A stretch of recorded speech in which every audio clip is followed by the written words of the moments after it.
আর মুদির দোকানে যাচ্ছিলাম, তাই ভাবলাম তোমার সাথে একটু দেখা করে যাই। তা রান্না বান্না হয়ে গেছে? হ্যাঁ গো, রান্না বান্না, চান, পুজো সবকিছু সকাল সকাল করে নিয়েছি, বুঝলে গাছটা তো। নতুন লাগিয়েছি নাকি গো? না গো, না তো, যেটা বলছিলাম বেলা গড়িয়ে গেলে না আর ভাল লাগে না, বুঝলে, ওই জন্য আমার তো আজকে রান্না বান্না কিছু নেই। ওই কাল রাতে বাবুর বাবা একটু মাটনটা বেশি করে এনেছিল, ওটা রান্না করেছি, ওই দিয়ে আমাদের হয়ে যাবে। ও আচ্ছা।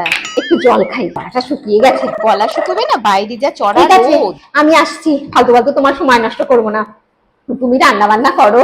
রান্না বান্না করবো, এই তো বললাম রান্না বান্না হয়ে গেছে। তুই ও হয়ে গেছে বলেছিলে, তাহলে কি শুনছি কি শুনলাম বুঝতে পেরেছি, কিন্তু মানে রান্না বান্না হয়ে গেছে ওটা শুনি। এই জন্য আমার ফেভারিট ছিল, বুঝলে। এবার খাও। হ্যাঁ খাচ্ছি তো। তোমার জন্যই বানিয়েছি, তুমি খেতে ভালোবাসো, নয়তো আমার অতটাও ভালো লাগে না। যা বলেছে। কি হলো, কিরকম হয়েছে খেতে বললে না তো? ভালো হয়েছে, খুব ভালো হয়েছে। তাই? একেবারে ঝালে নুনে। ঝাল নুন? ওটা পায়েস দিয়েছি তোমাকে। হ্যাঁ